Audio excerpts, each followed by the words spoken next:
We thank you guys all for joining us today. We're excited to be able to offer you guys this session. We do these twice a year, these online sessions for all our clients and their organizations. And we love having Jennifer do these trainings for us. She does all our Microsoft 365, the Office apps training, whether it's SharePoint, Teams, Excel, uh, PowerPoint, Outlook, everything Yeah. like that. And she does a great job for us. She is actually the owner of her own training company, but we've been working together for, I've lost track how long it's I been, maybe think decade? we're Are we up that long? no, Seven, we're eight? not up that high. Not that, Not but not quite high. yet. No. Okay, we're getting there. All right. Yeah, but Um, I think we're at 6 years maybe. That's it. Oh my goodness, it Yeah, feels like longer because it we does. rely on you so much. So many of you have probably already worked with Jennifer in some capacity. So we're happy to have her here, but please feel free to also sign up for our LinkedIn newsletter if you are not already signed up to that. If you find Savvy, I'll put a link to that in the chat, or maybe Jamie can, to our LinkedIn newsletter to sign up for it. And then also, Microsoft 365 Community Day is coming up on May 1st, and it's a free event for everybody to attend, and we'll put a link for that to that as well for you guys if you want to come. And for those of you that are local to St. Louis, it's a great, we have people flying in from all over the country for it. So we'd love for you to participate in that as well. But with that, I will probably, I'll just go off camera and let Jennifer take it away. All right. Hello, everyone. Thank you again for being here. We are recording this. If for some reason you have someone who calls you or something like that, we will be sending out the recording for this.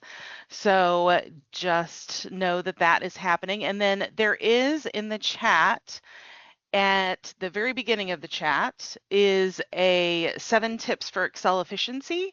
And so I'm covering most of what's in that. There might be a tip or two that's slightly different than what I'm covering, but you are welcome to take that with you, and that will also come with the recording in an email.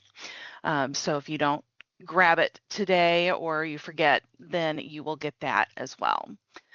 So just a really quick intro of myself. I'm Jennifer Stewart. As Becky said, I am the corporate trainer for Savvy, and I have been in business of some sort for about 15 years. So I have been doing these kinds of trainings for many a year.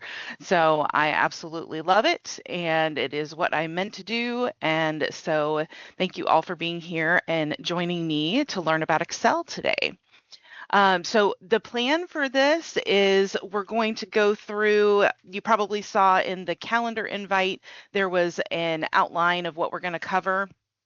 And so just to give you an idea, I don't have a PowerPoint that we're going to go through because we're going to do this pretty much demonstration style, which is how I like to teach a lot of my classes. I find that it's more engaging. We can ask questions along the way. It's a lot easier to see what's actually happening and to understand it better because we see it in action. And so we're going to talk about some overview tips. We're going to talk about some basic table tips.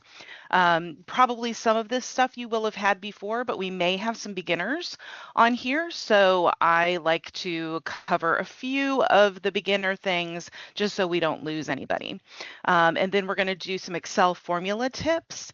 And I'm going to remind you of how to create a formula manually, and then also best ways to access the formulas. And lastly, we'll go through some more advanced formulas.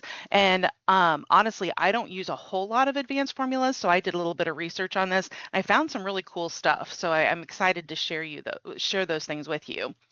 And then we're going to do a little bit about sorting and view tips, some things that maybe you knew at one point, but you may have forgotten.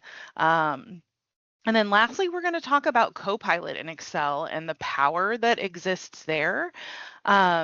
that is a really, really fun thing to play with. And so hopefully everybody's kind of excited about that piece. I know I am. I did some playing around with that one as well. And so I have some really neat things to show you. We'll do some things live, and then some things it takes a little longer to generate.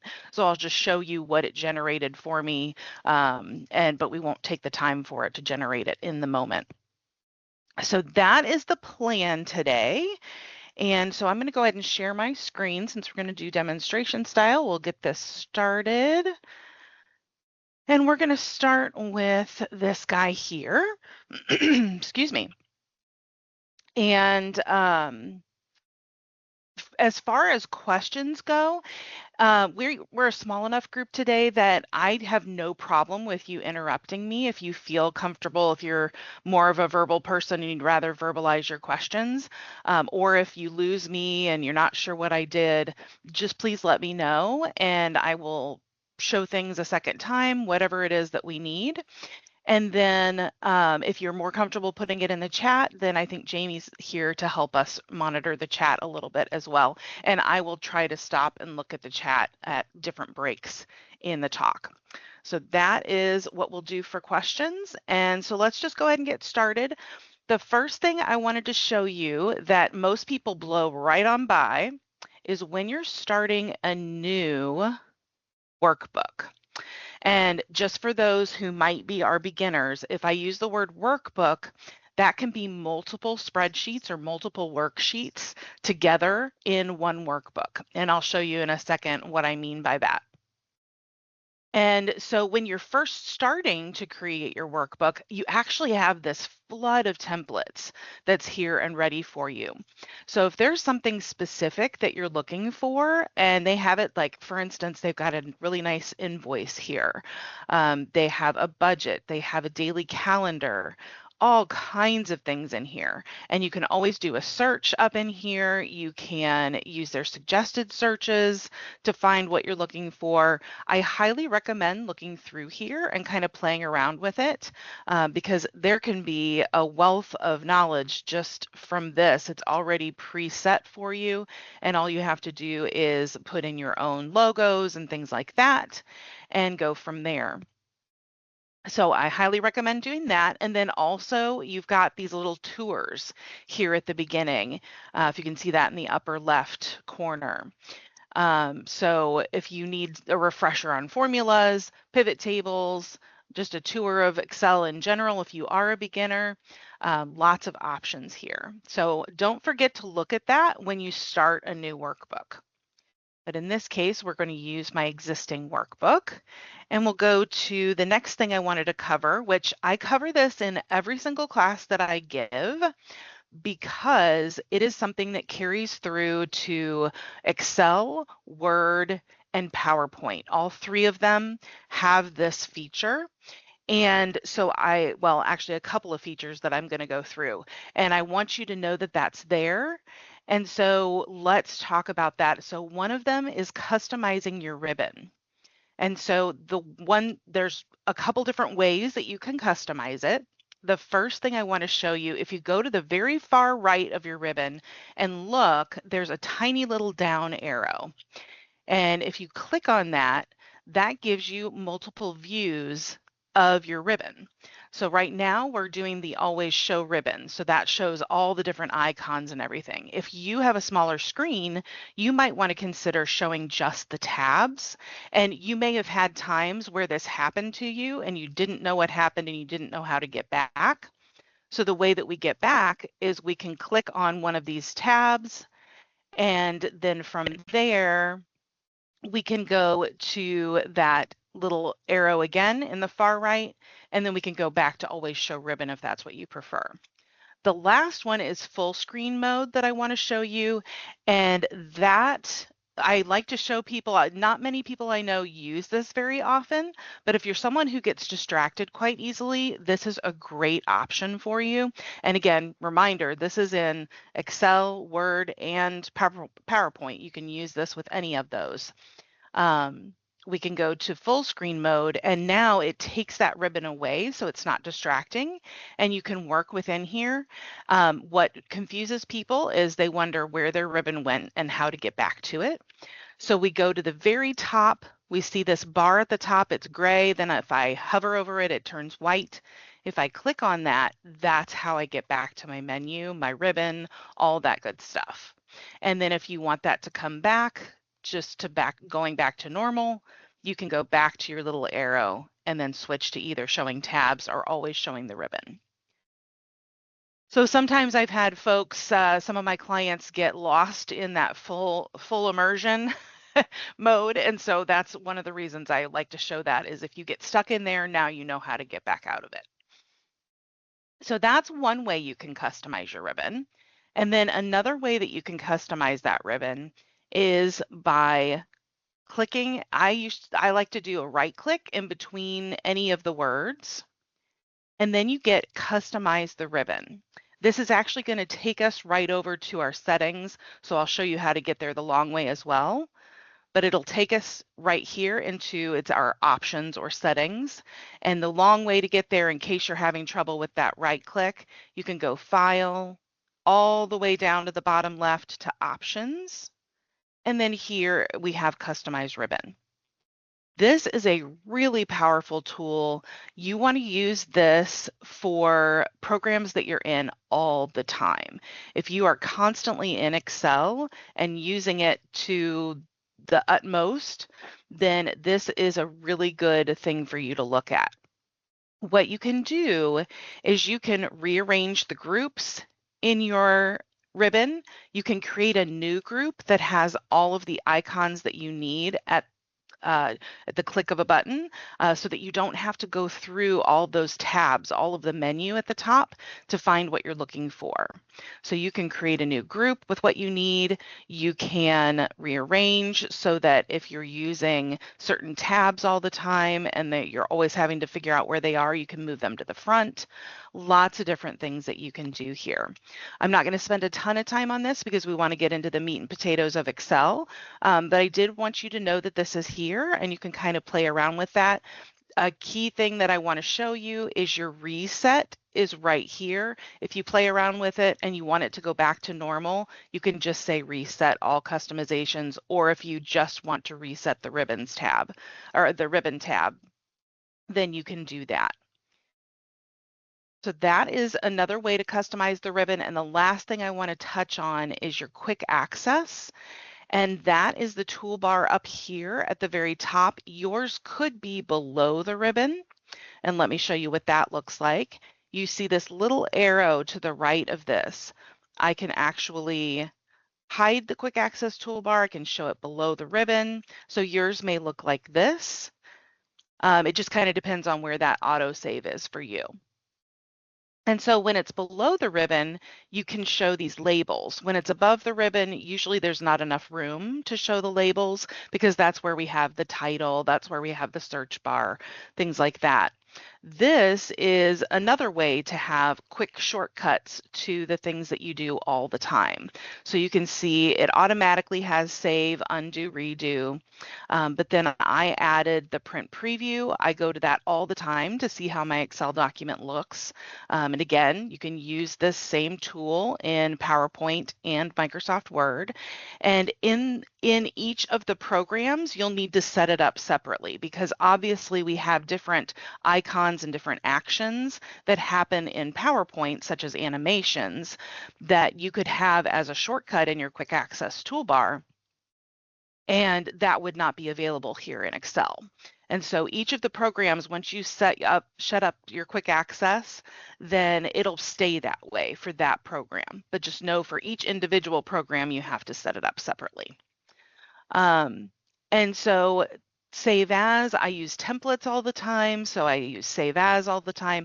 Freeze panes we're going to talk about in a little bit. So anything that you use on a regular basis, you can put in this little toolbar. I like to keep mine up top, so I'm going to switch that back for while I'm teaching. But here you can see some of the things that are preset, or you can go to more commands, which brings us to a very familiar looking screen. It's in that same settings and options area, it's just right below that customize ribbon. And same type of idea, we can move things into our quick access toolbar, and we can move things in and out, and we can rearrange them with our up and down arrows here when we select things. And then again, here's your reset if you just want it normally is. So that is all I'll say about that. Do we have any questions about that before I move on? All right, let me just make sure we don't have any chats here. I'm going to move this over so I can see. Okay.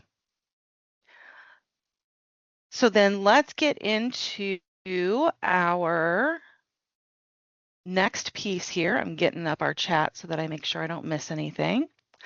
All right.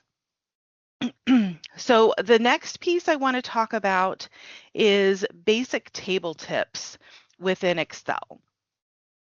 So I'm not going to go through every single element of Excel because, again, we probably only have a few beginners here, but I do want to touch on some things that either you may have forgotten exist, or maybe you didn't know in the first place anything about. So the first thing I want to talk about is autofill. And that is a really neat tool. I'm going to use it here with my months. As you see, I've only put in a few of the months. And what Excel can do is once it recognizes a pattern and you teach it the pattern, then it can continue the pattern for you.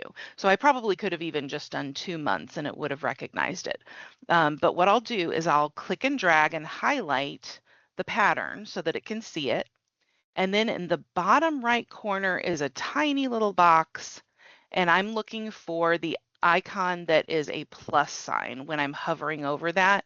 So if it has the 4-pronged arrow, it's actually going to move the things that I clicked and dragged over. So you can see it's actually moving it around. That's not the one I want. I want the one with the little tiny black plus sign. And let me see if I can blow this up a little bit so you can see it better. So what we do is once we have that little black plus sign, we'll click on it and we can pull it down, and you can see to the right of my cursor is where it's telling me what it's going to fill that with, and it's going through the months in order. And so that saves me a bunch of typing right there. And once I get to the bottom where I'm done, I'll let go and it will preset all of that for me. So this can be a huge helper when you are creating a new table, especially with months, days of the week, all those types of things. Another way that you can use this is patterns in numbers. So I have had some clients where for some reason they needed even numbers or they needed numbers by 5s. And so an example here, if we needed even numbers, I'll just show it the pattern, and then I'll click that little plus sign, and there it continues the pattern on through. So that is a really neat feature, that autofill. And again, you just need to show it the pattern, and then it will continue that pattern for you, and you don't have to type it all out yourself. Another piece that I like to remind people of is the formatting cells. And so let's see. A nice example for this that I like to use is sometimes I will put a little legend at the bottom of my spreadsheet and I'll say, if something is highlighted, then that means XYZ. And I'll usually say equals and then whatever I'm going to say. And the confusing part for Excel is that equals usually means formula to Excel. And so in this case, obviously I don't want this to be a formula. So when I hit enter, it says, hey, I don't understand this. That's what pound name means. And so I can format this to be a text field. So let me take it back out. And this is in this number section up here. This little drop down gives you the option to format your cells. And so you can tell Excel what kind of cell this is. And so in this case, I want it to be text. So I don't want it to think that this is a formula. So now if I type that same thing, now it leaves it alone and it doesn't have that question mark in it. So that is one way that you can do the formatting. And then another way you can do formatting is, let's say we didn't have these as currency. Just say we had, oh, I must have this already formatted. But let's say we had a big row of numbers and we needed these to be dollars. We can actually take an entire column. We can highlight the column and we can say everything in this column is supposed to be currency. And so I could use this little shortcut that actually goes to accounting numbers. And accounting numbers usually has certain things that currency doesn't have and vice versa. So you can kind of play around with those and see what you want.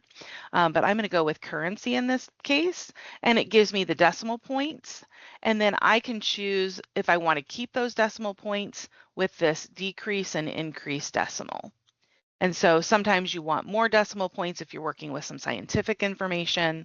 And then if you don't need the dollars and cents, then we could take out our decimals here and just have dollars. So there are tons of different options for the formatting cells here. I would highly recommend you spend a little time with this, and especially you can go into, there's a short date and a long date, but if neither one of those matches what you want, you can go into the more number formats and you can go even deeper. So you can see for date, there's a whole bunch of options. And so you can choose what you want for a specific cell, for a column, for a row, whatever you want. So don't forget that this formatting of cells is there, because that can be really helpful when you're putting in data so that you don't have to continually reformat things. All right. The next thing I wanted to talk about is formatting a table with the format as table option here. And so what you can do there is, you can see this is a very basic table, which I will usually start with that. But if I want it to look a little fancier and have maybe a color on every other line so that it's a little easier to read so I don't lose track, especially on a really long spreadsheet, that can be really helpful. Then I can highlight my table, but this is the format as table option, and I was just saying that when you add a new feature like that, you get a new tab, and so I would highly recommend exploring the new tabs that pop up when you add new things and see what all is there that you have customization over. So that is the format as table. And next, I wanted to talk about graphs and charts. This is just such a neat feature that I don't think people utilize as much as they could. And so what we can do here is, again, I like to highlight my entire table that I'm going to turn into a graph or chart. And this is in the Insert menu. And here you've got all of your chart options. I'm going to do a bar chart because that's going to make sense for this one. Since books and courses are two separate things, I'm going to make sure there are two separate chart lines here. And so I'm going to choose my chart. I can move it around. I'm moving the title. There we go. Can move it around. I can put it on the second sheet if I want to. As I was talking about worksheets versus workbooks, you've got your worksheets here down at the bottom. And so you have complete control over all of this. We can go in and change our title. We can change our formatting of all of these things. If we don't quite like the way this is angled, we can have it angled differently. We can change all the colors of everything. And then again, we get a new tab up here. We actually get two. We get our chart design overall, so I could completely change the way the chart looks if I want to. And I'm just hovering over all the different options to play with this. And then I have format as well. So that once I click on an element in the chart, it gives me my format option and I can change the formatting for all of these different, the different things within my chart. So that is something that I highly recommend spending a little time playing with, is the charts and graphs that are available. Any questions about anything?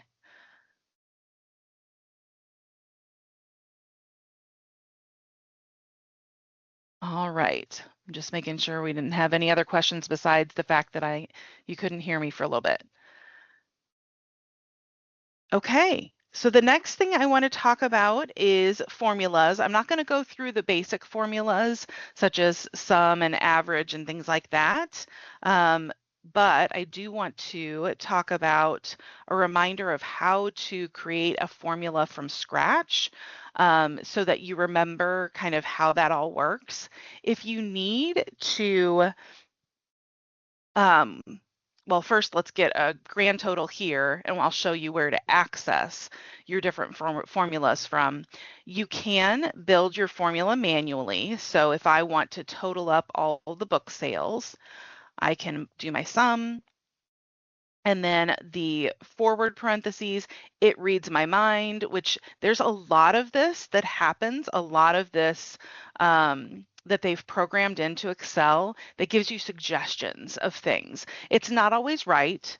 In fact, it's not, well, it depends on how you have things formatted as to if it's always right. But in this case, it knows what I'm talking about. And so it finished my formula for me and I can just hit enter.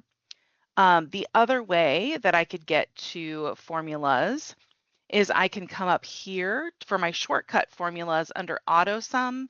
If I use this drop down, here's some of the most common functions. And then you can go to more functions here, lots of different options. And I believe it's using functions and formulas kind of interchangeably here. And so we'll use the sum, and then it automatically read my mind again. And actually, it did a subtotal in this case. This is something that happens when you use the format as table. Sometimes it'll do subtotal versus a sum. So it just kind of depends on what you want.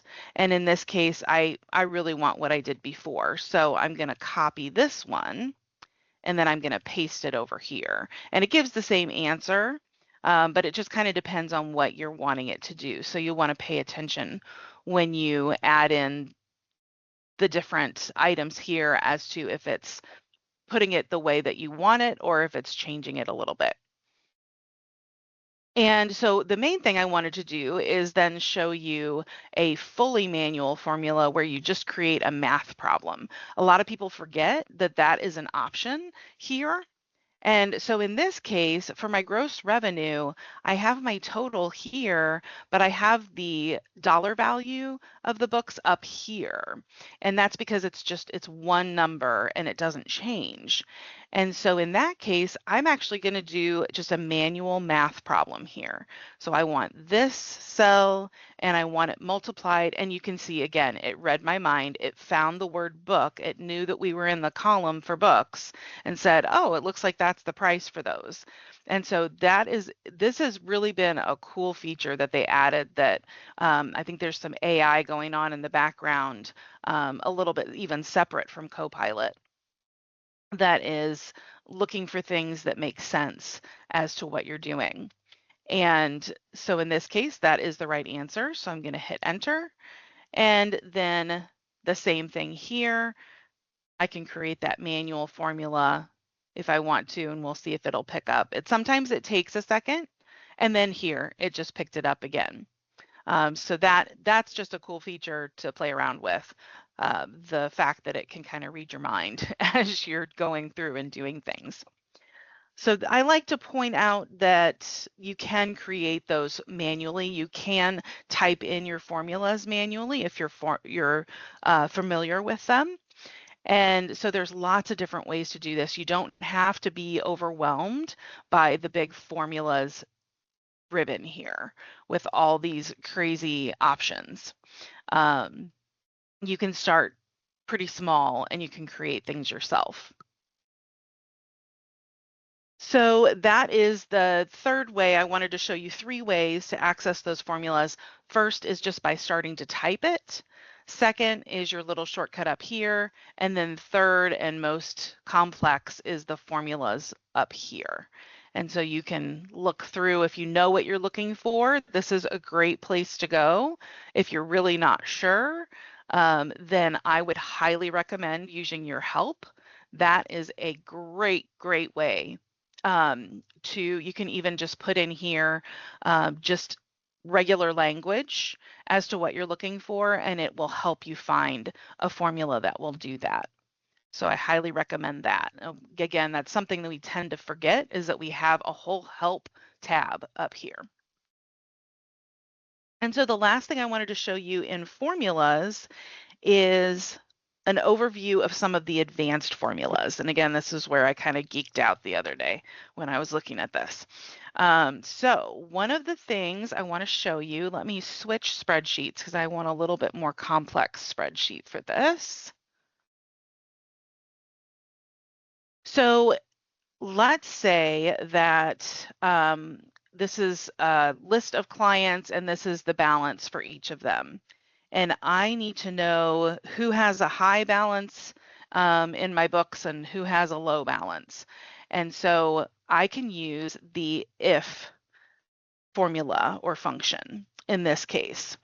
And so the way you build that one is we always have our equals, and then the name of it is if, and then we can put our forward parentheses, and you can see it starts to walk me through, and it guesses what I want. And I have practiced on this before, so it knows me quite well. And so in this case, I actually want that number to be, for me, 300 is on the high side. So I'm going to say 300 instead of 500. So we're saying that if this cell is greater than $300, then I want in this cell M, in the column M, to put the word high if it's above 300 and low if it's below 300. And so you can think of, there's lots of different ways that you could use this. You can base it on numbers. You can base it on if I needed to have it be the state. If the state was equal to a certain, let's say Ohio, if it was equal to OH, then you can have one indication versus another indication. If you needed to call out certain states, I mean, you can use this for just about anything. You could probably get more complex with it. And if you needed the area code for the phone number to be something that it searches, it could probably search that. Lots of different things that you can do with this. You can get really, really complex if you want to, but we're going to stay basic. And so I'm going to hit enter. And so now it says, hey, this is a high balance. I can copy this formula all the way down my spreadsheet to the very bottom, and then it will mark them all for me. And so now I can see who has a high balance, low balance at a glance. And we can take this a step further and use this information. And I want to do an if with an and. And so that is still my if. But now I'm going to say, and I want you to look at something else. So this is going to be, and if, again, you can see it's starting to walk me through how to build this.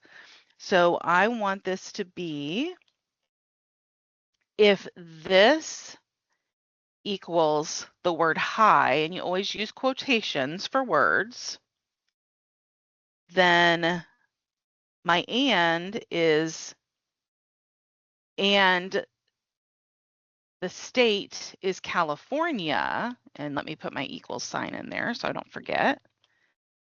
All right, then that's my and piece. If it says hi and the person's in California, then I want to have it say, and then we put a comma here and no spaces. I always accidentally put spaces. And then I want it to say call. So I'm going to call the people that have a high balance that are in California. But then if it's not California, then I don't want anything. So I'm going to just put 2 quotations to leave it blank. So that said, if the M2 it says it's a high balance and the person's in California, then I want a note that says I need to call them. And so for this first one, it's blank because this is Louisiana. But if I copy this all the way down my spreadsheet or my table, now you can see it immediately pulls out who I need to call. And so I can make those phone calls. I could do that formula all over again for a different state, or I could have different columns for different states. And then if I have certain people in certain states that need to call these people, we could do that. So that is a really cool advanced formula that I found that I haven't used very often, but I might start using it now.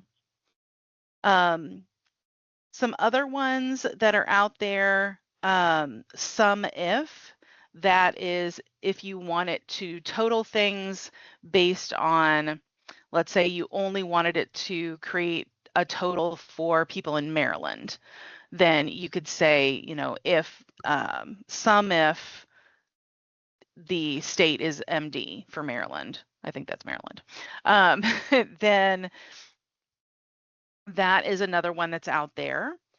You may have heard of VLOOKUP, and I'm not going to go through every single one of these in detail because we don't have time, but I did want to at least go through a few of the options that are out there that you could go search it yourself.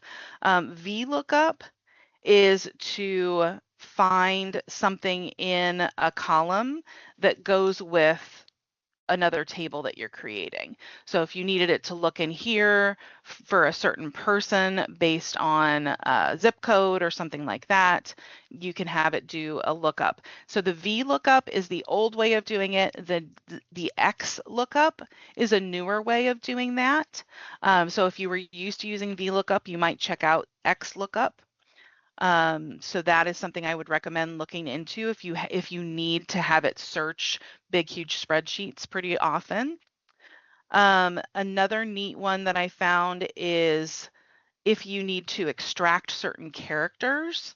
So if I needed to, if there was an account number on here and I needed to extract the last 4 digits of the account number, I could do that with left.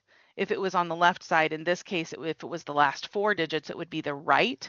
So the last 4 digits on the right-hand side. So you can look up the formulas for left and right, and you can even pull up things in the middle as well. If for some oddball reason you needed the middle of this phone number, you could pull that with the mid formula. Another one that can be really helpful for cleaning up a spreadsheet is trim.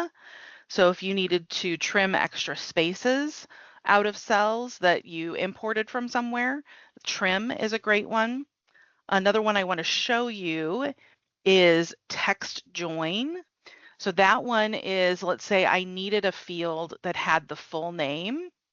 I can insert a column here and I can use the text join. And so I want to text join. And I'm going to add a space in between. So that's what I tell it at the beginning. What do I want in between?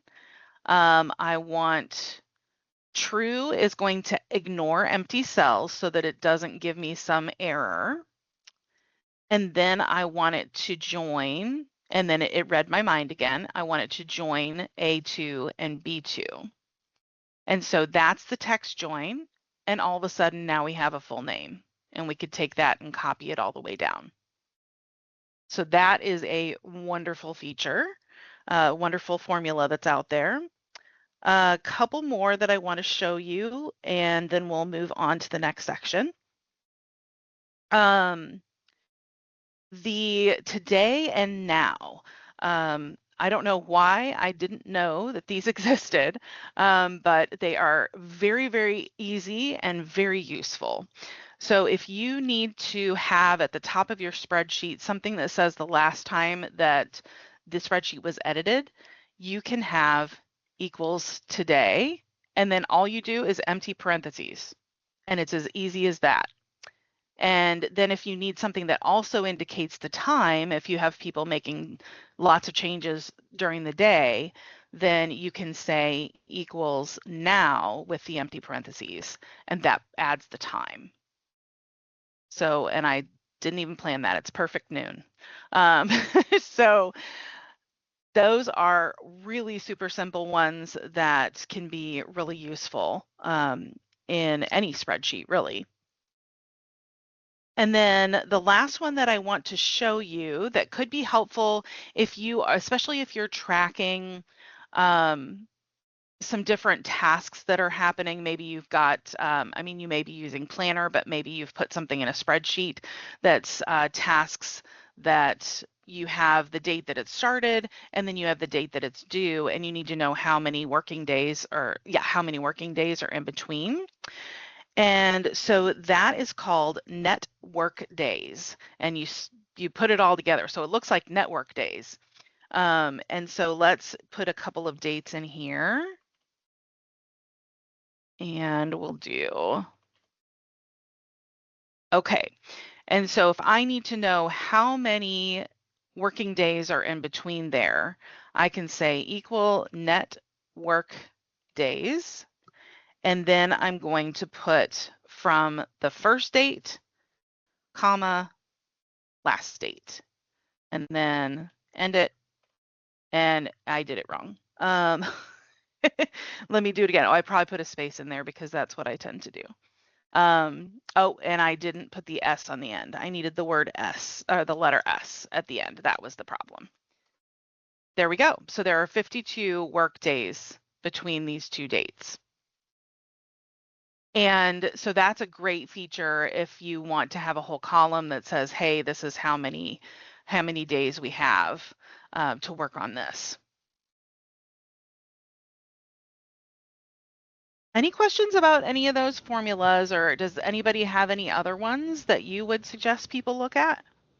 For that one, I'm wondering if I wanted to know how many years, I could just do that specific formula and then just put a divided by 12. Is that the best way to do that? Yep, that would make a lot of sense. Okay, thank you. That was an awesome trick. Thanks.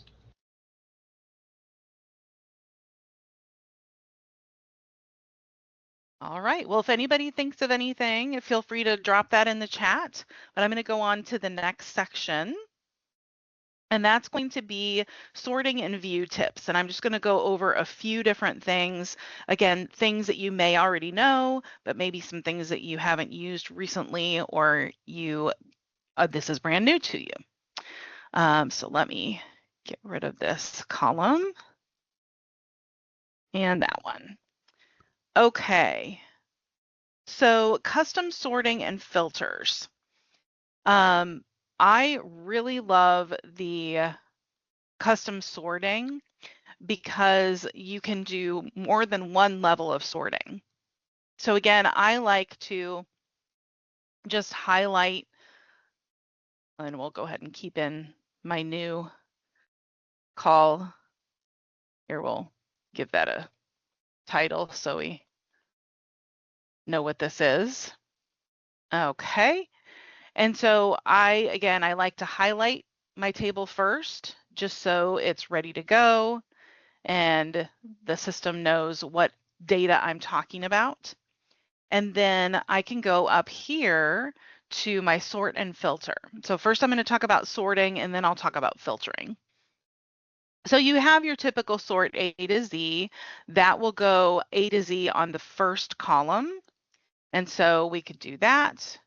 and then it automatically, but then it messed it up. So I'm going to do that because it didn't say that there were headers. So I don't love these first two because if you accidentally do what I just did, then it just sorted your header in with everything else. So I love to just go to custom sort immediately because then I can say my data has headers. So don't include that when you sort it. And then it automatically reads those headers and it makes it so much easier to do my sorting. So I would like to sort by last name, but then I want another level of sort. I want by last name, and then if we have two people with the same last name, then I want it sorted by first name. And then even then, if I had two of the same person, let's say you have a spreadsheet that's transactions, and so you could have the same person multiple times. You could add another level that says, okay, well then base it on their balance. I guess in this case, it would probably all be the same balance for each person, that same person, but you get the idea here. So you can have multiple levels here. And so that is a really, really nice feature. So now I've got it last name, and then if we have two people with the same last name, it's by first name. And so that one, a lot of people just kind of forget that that's an option. So I like to remind you of that. And then let's talk about filtering. So filtering, we kind of saw it in our other spreadsheet. Let me go back to that so that you can see. The format as table automatically adds the little filters, which are these little boxes here at the bottom. And so we're going to actually turn that on for our other spreadsheet since we don't have the format as table. We're going to click the filter. That turns this option on, and now you can do exactly what it says. You can filter down to exactly what you need. And so let's say I need just the people from Alaska. Okay, and so there are my people from Alaska, and let me take out my dates so I don't get confused by that. And what's great is now I could take this information and I'm going to come back to that later. I can paste that in here, and then now I just have my people from Alaska. And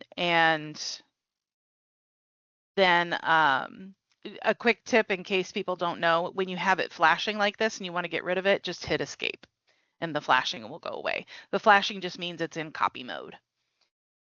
And so then I can take the main spreadsheet and go back to showing everything, but then I can always go back and I can change this to say Alaska. And so I could have my whole spreadsheet broken out by each state if I needed to. I could have a sheet for each of those if I wanted to. So that is the filter. You can do multiple levels of filter as well.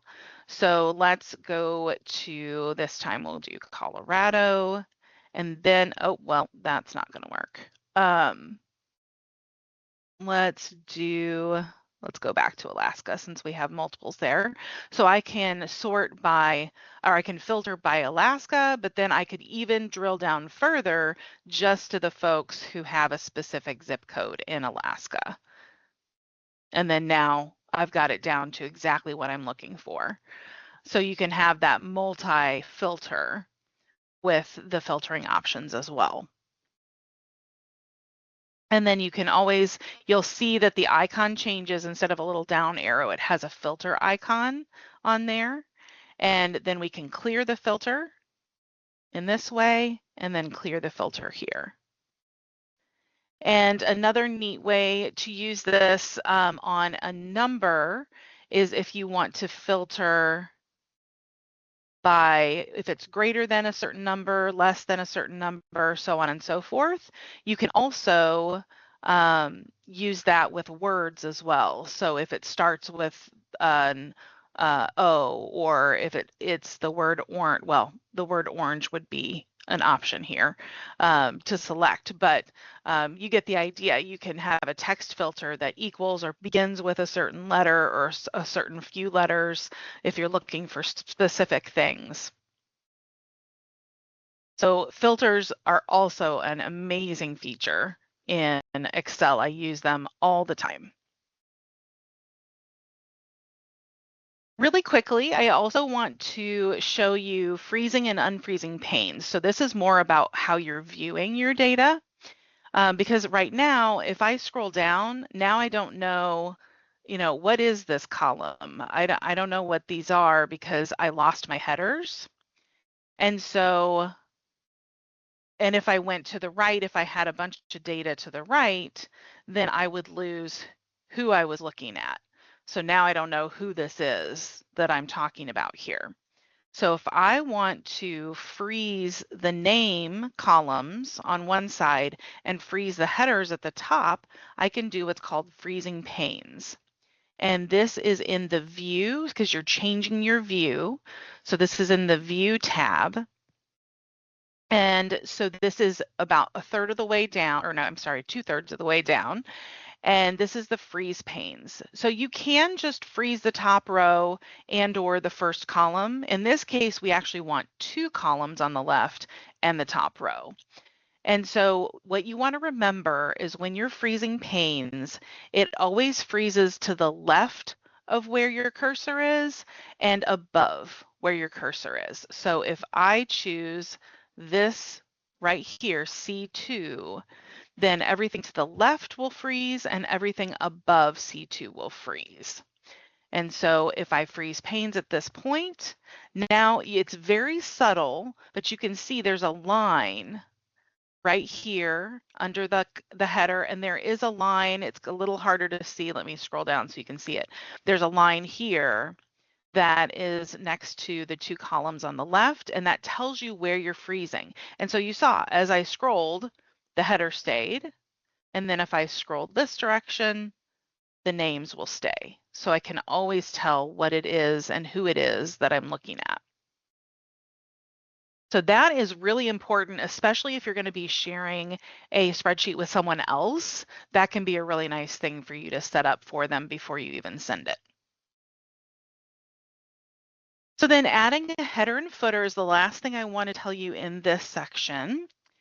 And the header and footer live in the insert menu. And I will tell you, we're going to get an error when I go to add a header and footer, because when you're in the freeze panes mode, you cannot add a header and footer. So it'll automatically turn it off for us, but that's what's going to happen. So here we get our little error that says, hey, you have freeze panes on. Would you like us to turn it off so that you can add a header and a footer? And we'll say yes. And now I can go turn the header and footer back on later after I've added my header, but I'm sorry, I can turn the freeze panes on later after I'm done with this, but while I'm working on it, we cannot have it on. So here is, I just really want to show you where this is. I won't go through a header and footer at this point, but I wanted to show you where this is because a lot of people get lost as to where the header and footer live in Excel especially. And another thing that people get lost in is if you're working in your header or footer, you're in this weird mode, and oftentimes it's hard to figure out how to get back because I can't get to a bunch of this stuff. It's all grayed out. What am I supposed to do? I'm stuck in this header and footer. I can go to the footer, but how do I get back to my regular view? That's the key, is the word view. Right now, we're in a specific kind of view that allows us to see the header and footer. If we want to change it, we just need to click in here, and then we can go to our view and we can switch it. It's in page layout view. We want to go back to normal. So that is something that even today still trips me up. So I wanted to make sure that you know what that is. And so let me do that one more time. So when you're in header and footer mode, again, that's in the insert menu, you're going to feel like you're stuck in this mode and you don't know how to get out. So you have to click away from the header and footer. Then you can go to your view and switch back to normal.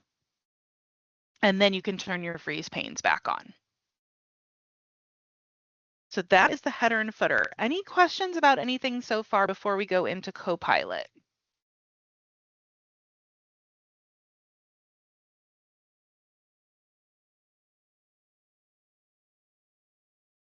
All right. Well, if anybody thinks of anything, again, you can put it in the chat.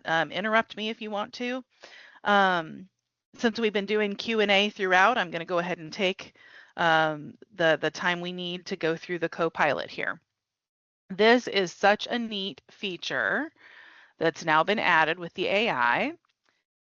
So this is using the Copilot button up here. We've seen different AI things as Excel is reading our minds about, especially about formulas and things like that. But here we're actually going to tell it what we want. So I'm going to do a couple of examples here. The first one is, what about that full name column that we worked on when we used the text join? What if I just want Copilot to do it for me? I could say, create a column after last name that gives the full name. And that should be enough. So we'll give it a minute. It usually takes just a little bit of time to think it through, and it's going to walk us through the steps that it's going to do here. And so it went a lot faster than it did for me when I practiced. Step one, it created the column, and then it actually pulled in the first and last name already. Usually it takes, the first step is it creates the column, and the second step is then it pulls in the names. So that is an example of what you can have it do. If you don't want to remember text join, then use Copilot and have it do it for you. So just that simple example of what you want it to do, that simple text of what you want it to do, and it will make edits to your spreadsheet. And then you can say, okay, yeah, that's looking good. It's giving me examples of what it did, and I can say done, and then it will save that there for you. And so then I can open it up so I can see it better, and we've got that all set. So that's one example. Another example is, let's do a new chat here. I'm going to have it create a chart that shows the amount of clients in each state. Now this one's going to take it a little bit longer because it has to compile some information, and then it has to create the chart and all that kind of stuff. So we'll kind of let it do its thing for a second. If it takes too much longer, I'll move on and show you something else first. It only took it about, I don't know, 45 seconds to a minute when I practiced it. So I'm hoping it'll do that again. And we may be able to see, let me pull it off to the side. Usually it's working on it off to the right. Okay, well, in this case, we're going to let it think, and I'm going to show you another thing while this is working. There was an option in the chat that said, oh, here we go. There it goes. There it goes. So it walked through, here's step one. I'm going to do this first. And so it pulled the states, and then it pulled how many from each state, and then it created my chart for me. And you can see it actually, even in this case, created its own sheet for me. The first time I tried it, it put it in the same sheet. So this is even better. So that is the amazing kind of thing that the system can do with Copilot. And another quick thing I want to show you is it gives you suggestions of things that you might want to do, organize the data. And then one that I used, if you don't have time to look through the spreadsheet and really analyze it, well, first of all, we'll do creating a summary, but then I'll show you what it does as far as analyzing as well. So create a summary, and so it fills it in. You can read what it says and say, okay, yeah, that's what I like. And you can make tweaks to this if you want to. We're going to go ahead and go with it. So it this is just to give me a quick summary of the spreadsheet and call out important pieces of information that I might want to know about what's in the spreadsheet. And again, it just takes a minute, but look, it didn't even actually even take a minute. It was like 30 seconds.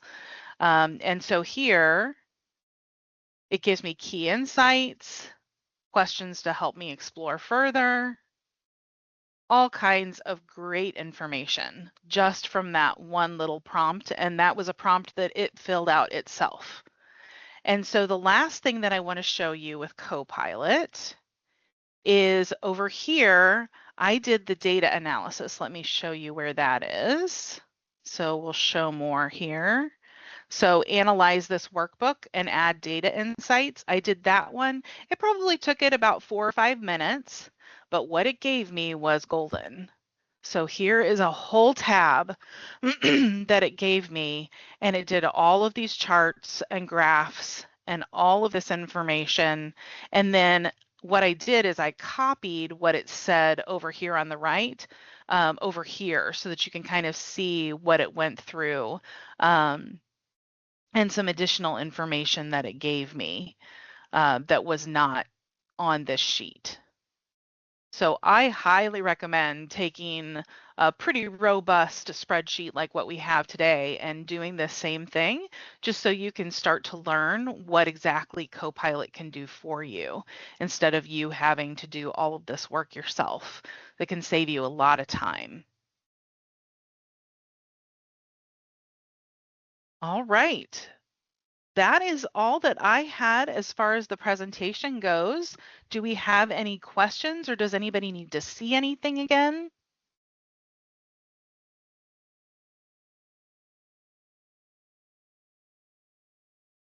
I have a question, Jennifer. Yeah. So my my Excel is showing, and I have an M365 Copilot license. It's showing that it is opening in Edit in with Copilot as the mode, but it's giving me a message that Edit in Copilot for Excel is only available in Excel on the web currently. Did you have a period that you had that as well, or did you make some changes in your tenant to get Excel Edit in Copilot for Excel? That is probably, Becky, do you know that off the top of your head?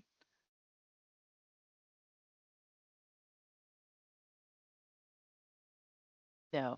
Let That's right. me find that. Let me find that out for you. Yeah, I mean, And it's obvious it could just be that it's just a matter of timing, right? You know, you just gotta wait. But I was just wanted to see yeah, if there's something you did. Yeah. I did not do anything specifically. So Okay. yeah, that maybe it hasn't rolled out for you yet. Yeah. Okay. Thanks. But yeah, we'll look into that and see. Let me write that down so I don't forget.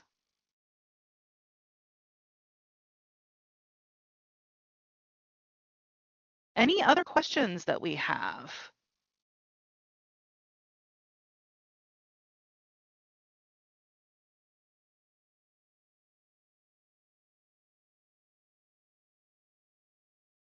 All right. Well, I want to make sure that everybody remembers. Jennifer? Oh, yeah.